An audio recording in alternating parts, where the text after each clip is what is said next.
minutos, el doctor Carlos Salcedo, Un aplauso, que un valiente. es el representante legal de Andrés Bautista, una autoridad presidente del jurídica Partido de este país. Revolucionario Moderno. Sí. Doctor, buenas tardes, bienvenido a Sol de la Tarde. Un abrazo, aquí estoy entre hermanos. Sí, señor. Y Pero ustedes me hermanas. excusan, pero estoy al lado de una hermana que quiero hace mucho. Eso sí es verdad. Es Consuelo. Ay, sí. Dios te bendiga. Qué bueno. Sin celos, porque entre hombres no puede haber celos. No hay problema, no. Además, lo único que puede Pues tener ni celos aquí modo. es su marido, que está allí de frente como un guachimán cualquiera. Los brazos cruzados, como que no. No, Para que hombre, eso no. no entre. Mire, doctor Carlos Salcedo, hemos visto el desarrollo, le hemos visto también postular en nombre de Andrés Bautista. Nos gustaría como un esbozo de lo que hemos visto como legos desde los medios de comunicación, desde el punto de vista técnico, porque son 48 horas, han pasado estas, pero el término recesar cuida los aspectos de la protección constitucional, pero como quiera van más de 2 días, lo relativo a la entrega, qué tiene que entregar, hasta qué tanto debe entregar el Ministerio Público en el pedido de medida de coerción y hasta qué punto se podría afectar los derechos del imputado cuando no se entrega a tiempo esa información. Mira, qué bueno y qué oportunidad me dan de poder aclarar la situación. Y una primera cuestión que debo decir es que yo soy aquí en este caso abogado y para eso he sido contratado por Andrés Bautista. Sin embargo, yo creo que una parte del país conoce lo que en lo personal nosotros hemos hecho a lo largo de nuestra vida institucional y profesional, en los procesos de reformas, desde la década de los 90, la década pasada y posteriormente. Hemos estado ligados a cada uno de esos procesos, aún dando la cara o estemos detrás, porque no nos interesan los protagonismos. Y al mismo tiempo, en la lucha incesante por contra la corrupción, estableciendo y formulando una serie de propuestas normativas en todos los órdenes, pero al mismo tiempo de procedimientos, de mecanismos de gestión administrativa, para que definitivamente la gestión pública sea todo lo transparente, limpia, y al mismo tiempo que sea controlada por el sistema del Estado, el sistema de gobierno de la República Dominicana. Ese compromiso nunca ha cesado, en nuestro caso ni va a cesar. Y bajo ese predicamento y ese fundamento, estamos asumiendo como abogados la representación de Andrés Bautista, sin renunciar en modo alguno a lo que he dicho antes. Eso significa mucho, porque cuando he asumido la representación de Andrés Bautista, y aquí voy a decir algo que evidentemente es importante también para mí, meses atrás y aún recientemente, relativamente, otros imputados se acercaron directa e indirectamente para ver si nosotros de alguna manera le damos la representación. Simplemente me abstuve por esa prédica institucional que tengo toda la vida, a pesar de que como abogado tienen el derecho de buscarme y yo de aceptar. Eso es un derecho que me asiste, porque para eso me gradué, para eso me he preparado. Sin embargo, ¿por qué represento a Andrés Bautista? Porque soy vecino de Andrés en mi ciudad natal, en Moca. He sido su abogado y asesor durante muchos años. Yo tengo 30 años de ejercicio y desde el día 1 soy abogado de la familia de Andrés Bautista, no solamente de él, sino de Wilfredo Bautista, sobre todo en los temas que ellos entienden que yo tengo algunos niveles de capacidad. Son gente que nunca han tenido problemas de ninguna naturaleza, pero por la naturaleza también de sus empresas, de sus actividades, que vienen desplegadas desde el año 70. Es decir, Wilfredo, Andrés Bautista, son conocidos productores agropecuarios con varias empresas dedicadas en el ramo. Vanguardistas. Y además, incluso recientemente han recibido premios en diferentes oportunidades, premios nacionales e internacionales, de calidad en todos los órdenes. ¿Y por qué digo eso? Porque mañana se puede decir que Carlos Salcedo está defendiendo a corruptos. Primero, hay un principio de inocencia que beneficia a cada imputado. Hay una presunción de inocencia que lógicamente que ni siquiera es una presunción, es un estado de inocencia que beneficia a todo ciudadano y es el Ministerio Público, la acusación pública o privada que tiene que demostrar, enervar esa presunción de inocencia, romper la presunción de inocencia. Pero yo estoy convencido, por eso lo hago, de que Andrés Bautista, a quien ha asesorado no solamente legalmente, sino institucionalmente, estratégicamente, mientras fue presidente del Senado, yo fui su asesor, y no sé si el país lo sabe, pero fui su asesor estratégico, institucional y jurídicamente hablando. Y sé de lo que estoy hablando, es decir, sé de los esfuerzos que hizo Andrés Bautista para evitar que la colusión, la corrupción, el soborno, cualquier situación que pudiera ennegrecer su desempeño, su gestión al frente del Senado de la República y como senador, no llegara al mismo. Y por lo tanto puedo afirmar con toda certeza que todo cuanto Andrés ha hecho en su vida empresarial, política, privada, de negocios, ha sido totalmente limpio. Entonces, dicho eso, Cristian, lo primero es que el Ministerio Público ha incluido gente que no debieron estar. Ya la revelación que deviene de la propia solicitud de medida de coerción en la página 14, que lo advertimos desde el primer momento, pero no queríamos hacer escándalo de eso, nos dice a nosotros cuáles son las exclusiones que podrían haber en este caso particular. Pero al mismo tiempo eso nos dice que los mismos errores que se han venido develando existen con relación a inclusiones bochornosas que simplemente buscan dañar a determinada persona y con ello posiblemente, y no posiblemente, y él quizás, sin él quizás, a figuras importantes que están en este caso en una posición política diferente a la del actual gobierno. Con esto no quiero decir en modo alguno que no sea necesario, imprescindible, un proceso judicial para que quienes entienda el Ministerio Público que son responsables de hechos tan lamentables, tan deleznables, que perjudican tanto el erario público, que perjudican tanto las arcas del Estado y la integridad de las instituciones públicas, que jamás cese el Ministerio Público en hacerlo, pero de una manera objetiva, general, sin exclusiones, pero sin inclusiones indebidas. Y en este caso de Andrés Bautista, sino inclusión lamentable, bochornosa, innecesaria y que lógicamente podríamos pensar que se trata de buscar un objetivo diferente al objetivo del que el sistema de justicia castiga a los responsables. Cuando se inicia la actividad del Ministerio Público con la solicitud de orden de arresto, lo primero es que hay un gravísimo error en ello. El artículo 225 del Código Procesal Penal establece claramente que para que proceda el arresto, que es una medida de coerción, no son solamente las otras 7 medidas que están en el Código. No es la prisión preventiva, no es el impedimento de salida, no es la garantía económica, la garantía en manos de un tercero, etcétera, etcétera, sino que la primera medida de coerción como alternativa es el arresto. ¿Y cuándo el arresto procede? ¿Cuáles son los presupuestos, las condiciones que tienen que estar dadas para que proceda el arresto? Solamente procede cuando una persona es invitada a comparecer para una diligencia y esa persona no comparece, primera condición. Segunda condición, que la persona desaparezca, que se esconda, que se fugue o simplemente sea ausente.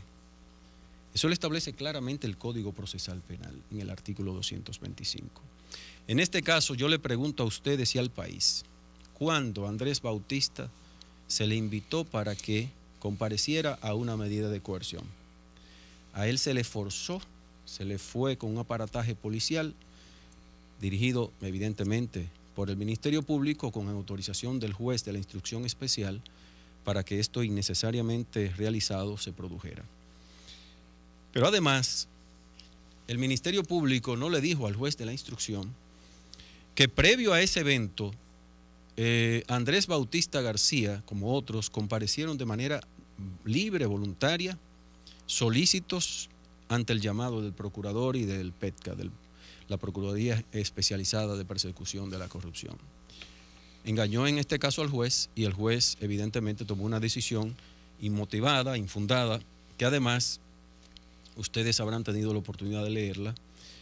Las únicas motivaciones que tiene son motivaciones de indicación de normas jurídicas, pero el juez tiene que tener una motivación fáctica en hechos para poder enlazar lo que son las circunstancias que rodean el caso con la norma. Y en este caso el juez solamente se dedicó a atender que el Ministerio Público le dijo que hicieron un acuerdo de lenidad en Brasil, que develaron en los Estados Unidos lo que todos conocemos, donde se conoce en el mundo, a través de lo que se conoce en el mundo como la develación de los sobornos, que se hizo un acuerdo en la República Dominicana después del inicio de una investigación aquí, y que son investigados por esos hechos en la República Dominicana 15 personas.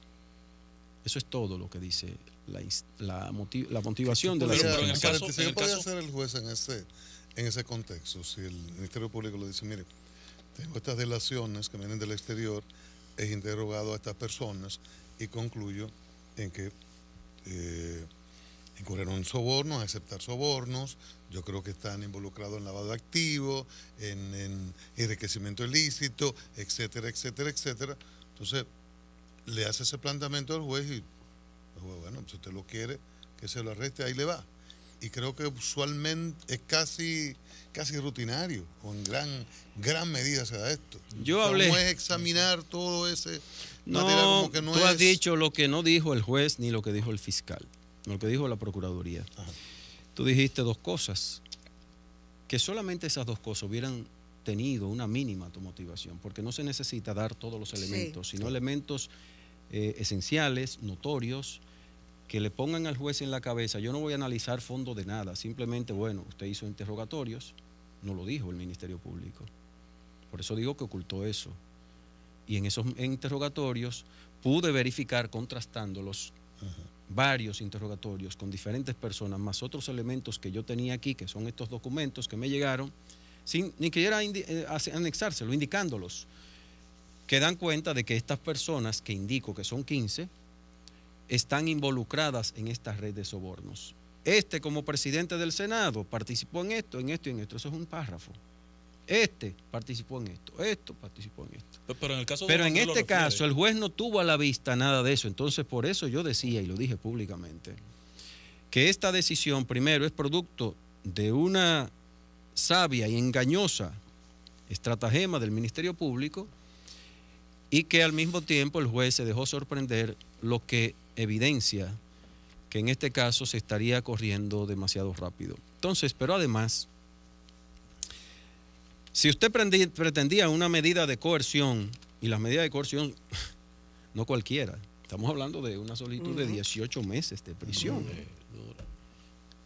A gente que compareció voluntariamente, incluso hay imputados de estos que han comparecido 3 veces. Tengo entendido 3, el que más, quizá a otros 2. Andrés solamente lo invitaron el día 23 de enero de este año, y otros de un día también. Pero toda esa gente estuvo aquí en el país disponible. ¿Cuáles fueron detenidos en un aeropuerto, huyendo, escondido en una casa? Incluso tengo entendido que uno de ellos o 2 ni siquiera estuvieron en su casa, pero mandaron una nota o llamaron a un funcionario del Ministerio Público para indicarle que iban a estar en otro lugar para evitarle el desenfado, ¿verdad? Sí. El mal encuentro familiar que eso significa, incluso en el vecindario al cual pertenecen. Por lo tanto, si tú me pides una apreciación de lo que ha estado pasando, hay una manifestación muy clara del autoritarismo judicial, que no se recuerda etapas que normativamente hemos superado, pero que todavía están en la práctica y en la conducta del sistema de justicia. Una pregunta, doctor. Usted que dice que el juez no conocía detalles de las pruebas para la orden que emitió, pero en esta etapa requiere del develamiento de esta, por lo menos de una de las pruebas que pueda implicarlo. ¿Usted ha tenido acceso a las pruebas? Porque en el expediente se resalta que don Andrés es acusado de soborno en el caso de la parte de la terminación, el segundo préstamo del acueducto de la línea noroeste y de la presa de Pinalito. también en el año 2004. Y entonces le acusan de 3 ilícitos que uno se siente, la verdad, que lastimado, tanto como Andrés y su familia, con esta situación: enriquecimiento ilícito, falsedad y lavado de activos. Entonces, una complicación. Ya usted tiene acceso a las pruebas que presentó el Ministerio Público para hacer esas acusaciones, amén de que lo que está refiriendo en el documento es simplemente el relato del señor Cruz en Brasil. Mire, ¿quién es Cruz? Yo anunciaba, es el gerente de Odebrecht en la República Dominicana en su momento. Ahora sí. Como parte de la tradición que se fue superando en la práctica en gran medida, pero que lamentablemente sigue en la cerviz del sistema de justicia, y al mismo tiempo a lo que no es ajeno el Ministerio Público, diríamos en demasía, y en este caso no es la excepción. Ese nivel de arbitrariedad se ha manifestado no solamente en lo que dije antes, sino también en ocasión de la solicitud de medida de coerción. Y lo anunciamos, incluso lo dijimos en el estrado y fuera de él. ¿Por qué? Porque cuando usted solicita una medida de coerción, usted está obligado, en virtud del artículo 95 del Código Procesal Penal y de otras disposiciones, el 284 del Código Procesal Penal, entre otras, está obligado no solamente a poner en conocimiento a la otra parte de esa solicitud directamente y a través de la Secretaría del Tribunal correspondiente, en este caso del juez especializado que ha sido designado, es juez especial de instrucción, sino que también debe indicar y además acompañar las pruebas fundamentales en las que reposa, en las que usted fundamente esa solicitud. Claro. Porque de lo contrario se estarían violando una serie de derechos fundamentales. Un derecho de naturaleza procedimental, formal, pero que es esencial de todo proceso, que es el de la lealtad procesal. Es decir, yo estoy peleando contigo, pero tengo que darte a conocer cuáles son mis herramientas para que tú te defiendas, porque defendiéndote ya yo estoy cubriendo un derecho fundamental que se llama el derecho de defensa, pero además un principio cardinal del proceso penal, que es el principio de contradicción, y junto con eso, que es como la sombrilla de todo, el debido proceso, la tutela judicial efectiva, porque de lo contrario, cualquier decisión que salga de ahí es deslegitimada y puede ser entonces recurrida en apelación, y finalmente una corte va ¿a qué? A revocar esa decisión. Y en todo caso, o el Tribunal Supremo, en este caso la Suprema Corte de Justicia, o hasta el Tribunal Constitucional habrá de dictar una decisión que finalmente protege estos derechos. Fíjense, el primer día reclamamos eso. La audiencia fue a las 8 de la noche y nosotros todavía eran a las 5 de la tarde y nosotros no teníamos ninguna instancia. Entonces, no teníamos absolutamente conocimiento de nada. Todavía ayer, después del mediodía, es que nosotros tenemos en las manos la solicitud.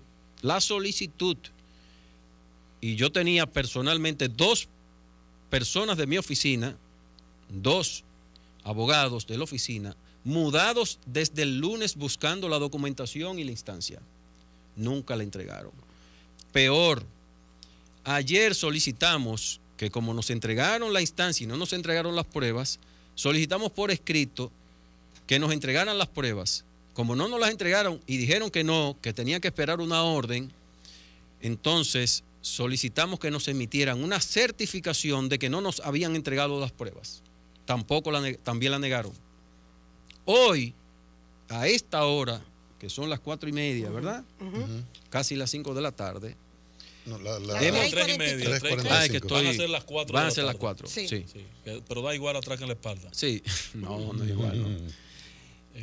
Todavía a esta hora teníamos desde muy temprano un personal en la jurisdicción correspondiente buscando las pruebas y dijeron que después del mediodía la pasáramos a buscar. Esta es la hora que no la hemos recibido. Y ya nos dijeron, antes de yo entrar aquí al programa, me dijeron, doctor, ya me acaban de decir que es muy probable que sea mañana. ¿Qué hago? ¿Me voy? Y yo dije, no, quédese ahí, para que sea a la última hora que usted le pida una certificación de que no hemos recibido la prueba. Carlos, eso no es jugar limpio. Carlos, para nosotros los ignorantes, vamos a ver entonces, cuando tú estás pidiendo las pruebas como abogado de Andrés, te he dicho sea de paso, me le da un gran abrazo. Claro, lo voy a ver en un momentito. Sí, y es una persona de toda nuestra alta estima. Cuando tú estás pidiendo las pruebas, son las pruebas que ya tiene que tener la Procuraduría General de la República para mandar el caso al juez. Claro. Eso que tú tienes ahí, todo este expediente que tú tienes ahí, no están las pruebas. Hay en esos expedientes que tú tienes. ¿Qué es lo que tú tienes? Entonces? Lo único que yo tengo aquí es lo que ya el país conoce y que ustedes decían ahorita, que es la instancia, la solicitud de medida de coerción. Pero sin anexo, sin prueba. Sin prueba, solamente, no dice nada. Miren, en derecho, eso es lo que quiero exacto. Afirmar en derecho no es probar. Es decir, usted puede decir lo que usted quiera. Claro. Yo como abogado puedo decir, fulano es un ladrón. Sí. Pero yo tengo que apoyar eso en una prueba. Sí. Entonces, el Ministerio Público pretende que se le crea de boca que estas personas están vinculadas a hechos tan delicados que lo hacen probablemente responsable de hechos penales. O sea, que ahí no están en este documento tan grande. De ninguna manera. Ahí no están las pruebas, o por lo menos una parte o algo que... ¿Cuáles serían las pruebas en este caso? Exacto. ¿Cuál entonces sería, por ejemplo? Ellos citan testimonio de funcionarios de Odebrecht. Fulano dijo que le entregó, que le dio soborno, que agilizó, que ayudó. En ese contexto, ¿cuáles eran las pruebas? Bueno, los interrogatorios, lo menos que pueden depositar, donde esa persona se pueda verificar que esa persona fue interrogada y que dijo eso que dice el Ministerio Público que dijo. No es que el Ministerio Público que diga que fulano de tal dijo, sino que déjeme ver dónde es que lo dijo y quién lo dijo, a qué hora lo dijo y en qué calidad lo dijo, entre otros elementos. Pero además... Pero con ese elemento bastaría para... No solamente los interrogatorios. Por ejemplo, yo le voy a poner un caso. A Andrés se le atribuye haber contribuido como presidente del Senado en el año 2002. A agilizar los procedimientos en menos de un mes. Óigame bien, haber aprobado, haber motivado a los legisladores, a los senadores para aprobar el proyecto de la línea noroeste, del acueducto de la línea noroeste. Efectivo. Entonces, yo le voy a leer qué debió hacer el Ministerio Público, porque el Ministerio Público tiene un deber de objetividad, y el deber de objetividad es buscar los elementos que sirven para cargo y también para descargo. Y resulta que cuando usted lee la sesión del 20 de marzo del 2002, que fue donde se aprobó el acueducto de la línea noroeste, ¿ustedes saben qué fue lo que pasó? Yo les voy a leer lo que dijo el señor presidente del Senado en ese momento. Señores senadores, la verdad es que nosotros tenemos un compromiso y lo manifestamos el 27 de febrero entre las cosas agendadas para esta legislatura. Entendemos la necesidad que tiene la línea noroeste y la perseverancia de los senadores de la línea noroeste para el conocimiento de este proyecto. Cuando hablamos y propusimos que por lo menos nos reuniéramos mañana, era para darle un tiempecito para que se leyera ese proyecto. Yo creo que esto es un compromiso de todos, lo hemos dicho públicamente. Pero ¿por qué no esperar por lo menos a mañana para poder leerlo y que se conozca? Se ha solicitado de que por lo menos le demos un plazo para verlo por lo que se ha planteado. Es la posición que tenemos personalmente. Y ustedes saben quién votó en contra, Andrés Bautista García. Es decir, cómo una persona puede haber recibido un soborno para oponerse a un proyecto. Es decir, el Ministerio Público... No quería que se aprobara en ese momento, sino... No, porque él entendía que había que necesariamente leerlo, ponderarlo más, a pesar de la importancia y del compromiso que había de su gobierno de darle todo el apoyo a la línea noroeste, por lo que se sabía que era una necesidad imperiosa de un acueducto en la línea noroeste. Que es así. Entonces, pero además, señores, miren, son cosas tan absurdas que se habla de que Andrés Bautista en este cuerpo de esta solicitud fue y contribuyó con motivar a los legisladores, a los senadores para aprobar el acueducto de Samaná, el acueducto de Hermanas Mirabal en el año 2013. Eso lo dice esto. 2013. 13. 11, 12, Cuando 13. asimismo dice esto. No lo voy a buscar ahora Sí, porque sí, la sí, gente sí. debe creer lo que estoy diciendo, Sí, que lo busque. Mirabal Claro. y Samaná. Cuando Samaná, era, y oiga lo se que hizo dice, una adenda para el otro. oiga lo que dice la solicitud de el Ministerio Público, que en ese año Andrés Bautista García era presidente del Senado, 2013. No es un error, porque cuando usted comete un error, errar es de humano, errare humanum est, decían los latinos, pero cuando usted coge este cuerpo, todo esto que yo tengo señalado, lamento que no sea por televisión, pero yo tengo 1, 2, 3, 4, 5, 6, 7, 8, 9, 10, 11, 12, 13, 14, 15, 16, 17, 18, solamente aquí señalados en rosado y blanco, cosas exactamente iguales como la que le estoy diciendo, como la siguiente. Se dice que Andrés fue también el que motivó la aprobación en el año 2004, enero 2004, siendo presidente del Senado, del proyecto hidroeléctrico Pinalito. El 1 de enero del año 2004, ustedes saben que Andrés no era presidente del Senado, ¿verdad? Andrés fue presidente del Senado en el año, bueno, tengo la certificación ahí, yo la quiero leer, Sí. ¿verdad? Para que la población tenga, aunque eso es notorio y público, pero las cosas se olvidan. Sí. Miren, Sí, ¿no? tengo la certificación del Senado de hoy, una certificación del 1 de mayo del año 2017. Debe ser un error porque es 1 de junio. Son tantos errores, parece que nos ¿Qué es lo están- que está pasando, Dios mío? ¿Qué es lo que está pasando? Errores Estamos locos y horrores. Ay, Pero, ¿qué dice aquí? Andrés Bautista dice, certifico que el señor Porfirio Andrés Bautista García, lo certifica la secretaria legislativa, portador de la cédula tal, fue presidente del Senado de la República, representando a la provincia de Espaillat los periodos comprendidos del 16 de agosto del 2001 al 16 de agosto del 2002, ¿verdad? Un año. Del 16 de agosto del 2002 al 16 de agosto del 2003. Vayan tomando los oyentes. Del 16 de agosto del 2004, el proyecto Pinalito se aprobó, yo dije, ¿cuándo? Enero 2004. Siendo él supuestamente presidente del Senado de la República. Porque el testigo dijo que el dinero se lo entregaron al presidente o a los representantes de las cámaras en ese momento. Que también tengo el conocimiento, en el caso de Jesús Vázquez, que jamás ha comprometido con su conducta ninguna actuación de la que pueda avergonzarse. Eso lo puedo decir porque también lo he investigado. De orden, doctor. En el 2004 Andrés era el presidente del Senado. A partir del agosto. Ajá. Pero el proyecto, según dice... Enero. Según dice, Correcto. en este caso el Ministerio Público, fue que Andrés, siendo presidente del Senado, o en ocasión de las labores propias de esa función, motivó la aprobación de la presa Pinalito. Pero resulta que él no era el presidente del Senado en ese momento. Era Chubasco. Entonces se le atribuye la presidencia en el año 2013, en ocasión del proyecto de Samaná, de Hermanas Mirabal y también de Pinalito. Pero la otra cosa más perversa es que Andrés Bautista García, que es otra de las imputaciones, que él se enriqueció de manera brutal ilícita.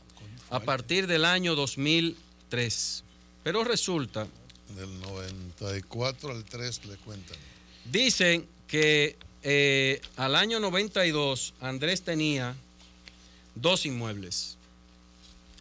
Yo ni siquiera los voy a mostrar, pero crean en mí, que al año... Aquí habla del 88 que tenía una finca en Colón, en San Francisco de Macorís. Estamos hablando del 88. Diablo. Y ellos dicen que en el año 2004, 2005, 2014, 2015, estamos hablando de periodos que no era ni siquiera legislador, ni siquiera, no presidente, ni legislador, adquirió en Colón, que ya desde el año 88 tenía propiedades en Colón, que fue su finca. Lo único que fue adquiriendo pedazos de finca. Ustedes saben lo que es una finca, ¿verdad? Sí. Y usted compra un solar y Claro, quiere y otro, tú vas y lo va ampliando. comprando y ampliando. Claro, eso es Y normal. cada vez él estaba pendiente de que cada vez que alguien le podía vender y él tenía el dinero, que los reunía, entonces lo iba comprando y compró varios pedazos. Y en el año 2004 y 2005, varios de esas propiedades que él fue añadiendo se deslindaron y pasaron a formar parte de su patrimonio, pero ya lo venía adquiriendo desde la década del 90, inicios del 2000, etcétera, etcétera. Pero además, como son varias porciones de terreno en esa finca, ahí hay solamente de esa finca, con deslindes y adquisiciones posteriores al año 2000, 8 propiedades. Pero no son 8 fincas, sino que son la misma finca con 8 pedazos adicionales. Eso es exactamente lo mismo. Pero yo le voy a dar un dato al Ministerio Público. Resulta que ellos dicen que él adquirió 16 inmuebles desde que fue legislador. Desde la época del año 2003 en adelante, 2002 en adelante. Y aunque ellos citan 2 inmuebles antes de esa época que él tenía, yo le anuncio al país y al Ministerio Público que Andrés Bautista tenía 16 inmuebles adquiridos antes del 2002.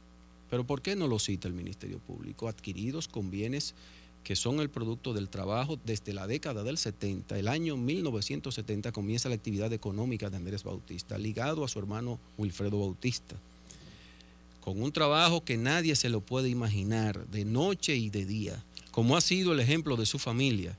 La casa donde vive no fue adquirida en la década del 2000. Esa casa tiene ya 30 años. El apartamento que adquirió aquí en la capital donde reside, lo adquirió precisamente por la labor legislativa y luego la presidencia que le entrañaba mucho tiempo. Y lo adquirió antes del 2003, mucho antes. Eso es conocido incluso públicamente. Todo el mundo sabe dónde vive Andrés aquí. Y sin embargo aparece el certificado de título en el año 2003. ¿Por qué? Porque no todo el mundo inmediatamente compra, lo transfiere, lo deja un tiempo. Andrés es una persona confiada en ese sentido. No es que descuidada, sino confiada. Él lo deja pasar un tiempo. Y todos los inmuebles y todas las propiedades que Andrés tiene, evidentemente tienen una justificación más que sobrada. Por lo tanto, estamos hablando de una información, investigación absolutamente parcializada, inobjetiva de parte del Ministerio Público y que atenta contra la dignidad, el honor, la honradez, la probidad, la integridad de Andrés Bautista. Y yo no estoy hablando, claro, no puedo desligarme de Carlos Salcedo, el abogado, y soy su abogado en este caso. Pero estoy orgullosamente representándolo porque sé que de ninguna manera Andrés Bautista García comprometería la integridad familiar, que es uno de los principios que predica esa familia, de lo cual doy constancia, sino también la integridad que lo ha animado en la vida pública y más ahora, todavía más, siendo presidente de un partido tan importante como el principal partido de la oposición. Doctor, al margen de ese error que usted cita, si realmente apareciese el señor Vasconcelos y el otro señor que se menciona como funcionario de la que estuvo aquí unidad del 2001 estructurada, al 2006. Si en otro lugar, me parece que leí en algunos de los diarios hoy eso, menciona el nombre, ya no el que ejercía en ese momento, sino que le cita, porque citan también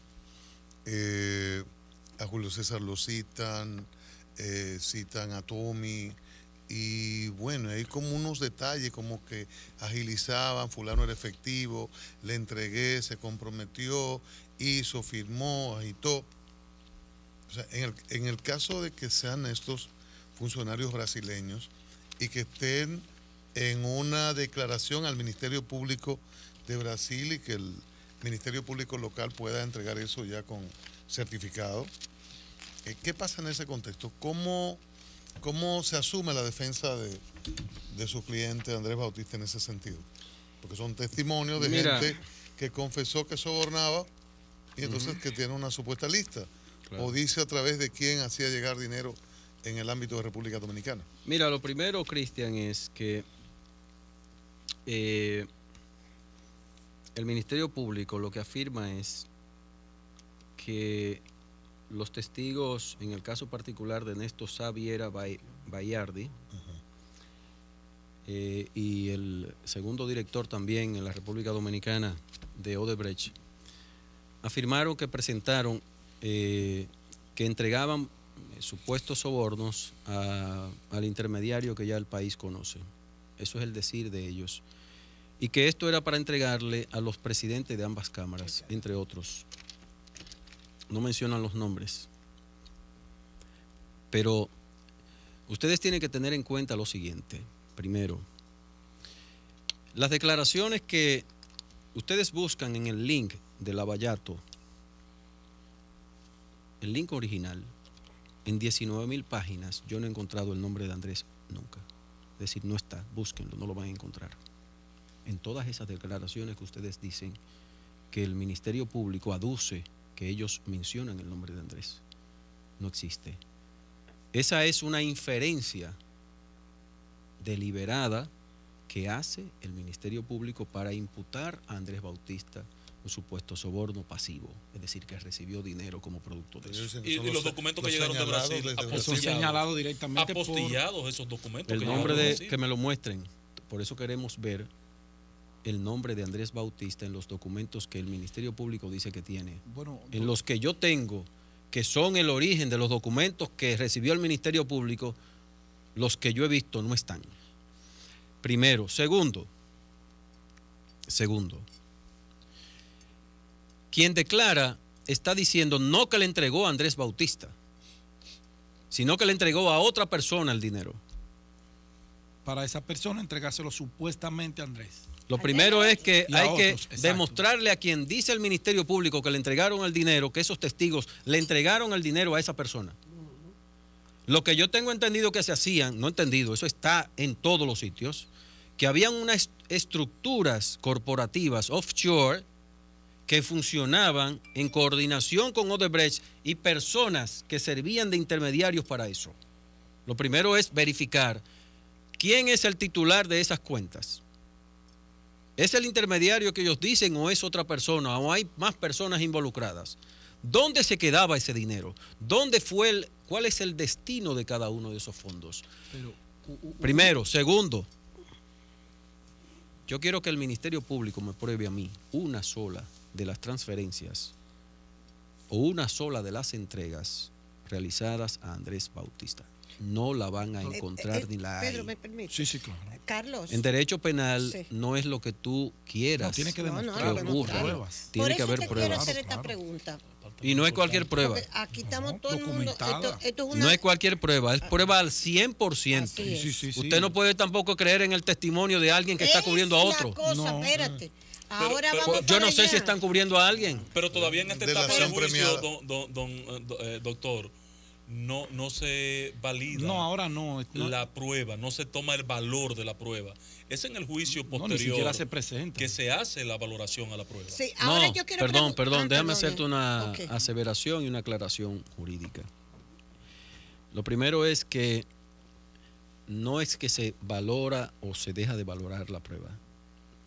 Es que en cada momento la prueba que sirve de base a cualquier solicitud, a cualquiera, Sí. tiene que ser depositada de acuerdo al fin u objetivo que tú persigas. No es lo mismo la prueba En esta fase. de la medida de coerción, no es lo mismo la prueba de la solicitud de arresto y no es lo mismo la prueba de la medida Sí. de la audiencia preliminar, ¿verdad? Y las medidas que tienen que ver con el juicio del fondo. Hasta ahora son evidencias. Las pruebas Exacto. se califican como pruebas En el juicio preliminar. solamente en el juicio preliminar. Exactamente. Yo quiero Cuando que- ya el juez sí. dice esas pruebas son Vale. A partir de ahí legítimas, son pruebas y porque ya relevantes, probó que son pruebas. pertinentes y Correcto. útiles y Correcto. necesarias. Claro que Ahora sí. no necesitan ser pruebas. No. Ahora no. Perfecto. Pero tienen que ser presentadas No, tienen que esas convencer al juez, informaciones y convencerlos. Tienen que convencerlo de que ahí hay una imputación con cierta logicidad. Y de que vincula. Claro. que ahora. Pero yo quiero preguntar algo, porque hasta esto es ahí, una universidad, lo que le está pasando a este país. Todos estamos estudiando y oyendo, y, Aprendiendo. imagínense, y opinando, y uno oye tanto disparate también. Que Bueno. uno- Ay, cállese con eso. que uno, Ahora uno- están por pipo a los abogados penalistas. Ay, mi madre. Especialistas y todo. Ay, y los Dice todólogos el señor también. Rondón, dijo aquí, en Sol de la Mañana. Oiga, y lo está haciendo la reproducción Sol. Dice, les han hecho un expediente injusto a la mayoría de los imputados en sobornos de Odebrecht. Injusto. Dice Ángel Rondón. Y ese es El centro testimonio de Ángel Rondón, siendo él el receptor, ¿verdad? Él es el que recibe los cuartos. Y distribuidor. Se dice, estoy diciendo, que él es el que Odebrecht dijo, el funcionario de Odebrecht dijo, le entregamos al señor Rondón para que repartiera esos cuartos, ese dinero. Y dice el señor Rondón, supongamos, dice, eso es injusto, oiga, el empresario Ángel Rondón consideró que le han hecho un expediente injustamente a la mayoría de los implicados en el caso de los sobornos de Odebrecht. Que da pena ver gente en el Palacio de Justicia de Ciudad Nueva simplemente porque compartían con él y porque eran amigos. Y para no mencionar nombres, creo que la mayoría de los que están aquí le han hecho un expediente injustamente. ¿Puede descargar entonces Ángel Rondón a todos los que están siendo acusados de que recibieron el dinero a través de Ángel Rondón? Descargar. ¿Podría servir de testigo de descargo Ángel Rondón? Así como podría servir de testigo de cargo. Yo me estoy llegando a Agatha Christie, testigo de... y que me Usted maneja bien el lenguaje jurídico. Leía a Agatha Christie, testigo de cargo. Una de las mejores novelas que se han escrito. ¿Puede servir de testigo de descargo Ángel Rondón? Mira, Consuelo, que yo creo que tú tienes razón, ¿eh? Ya Consuelo está aprendiendo demasiado. Yo estoy aquí anonadado. Y estoy atemorizado. Terminología. Por eso que estoy atemorizado. trabajo. Estoy atemorizado porque a lo mejor me quite mi trabajo. Y su esposo aquí se está riendo porque parece que es verdad. Sí. Miren, mira, Consuelo. Esa es una pregunta magnífica. ¿Por qué? Porque me permite aclarar muchas cosas. Lo primero es que en materia penal, materia procesal penal, toda prueba entra al proceso. O toda prueba puede entrar al proceso, porque hay lo que se llama el principio de libertad probatoria. No hay pruebas tasadas. Las pruebas tasadas existen en algunas materias, como la materia civil, en virtud de la cual, por ejemplo, sobre un acto auténtico instrumentado por un notario, las declaraciones de las que da cuenta el notario no pueden ser atacadas por cualquier vía, sino que puede ser atacada solamente por la inscripción en falsedad, y la inscripción en falsedad es penal. Es decir, que hay procedimientos que tienen que ser llenados para poder atacar esa prueba. Sin embargo, en materia penal todas las pruebas entran. Un papelito, una declaración, una pistola, un casquillo, entran todas las pruebas, todas, sin excepción. Entran también, evidentemente, las declaraciones de los coimputados. Ángel Rondón, en este caso, es coimputado o coindilgado dentro de este proceso. Sus declaraciones son válidas si finalmente declara eso en un tribunal y determina su palabra que hay una desvinculación penal de algún imputado, evidentemente que eso tiene una trascendencia. Ahora bien, el valor de las declaraciones de un coimputado deben ser vistas en correlación y correspondencia con otras pruebas. No bastan por ellas mismas. Es lo que ha dicho la Corte Interamericana y todas las jurisdicciones, diríamos, con este nivel, e incluso en el país también. Por lo tanto, si hay una prueba adicional, si yo demuestro que Andrés Bautista no era presidente cuando dice el ministerio que lo era, y que además votó en contra de un proyecto, y Ángel Rondón dice, yo nunca entregué un dinero a Andrés Bautista, dime tú. El ministerio, en este caso el juez, ¿qué va a hacer? Ponderar conjunta y armónicamente esas pruebas y va a decir Andrés Bautista no tiene que ver nada con eso. Lo que Ángel Rondón dijo, como consecuencia de que yo he comparado esto con estas otras pruebas, evidentemente que tiene toda la veracidad. Y en cada caso irá degallando si ese testimonio, en relación con otros también a los que él esculpe, tienen otras pruebas que lo conecten. Y si en eso sucede, evidentemente que quedarán absolutamente libres. Perfecto. Doctor, y en el caso hipotético que comience, bueno, pasó la medida de coerción, nos vamos a la preliminar, sea cual fuese la medida de coerción, ya están encartados, comienza el proceso preliminar, y el juez decide enviar a A y a B a juicio de fondo. Y en juicio de fondo o en la preliminar dice el imputado A, bueno, yo no le di el dinero a B, yo se lo di a C, pero C no fue encartado en la primera fase de este expediente. ¿tiene ahí el Ministerio Público la obligación de citar o el juez a esa persona que se está acusando pero que no está en ese expediente?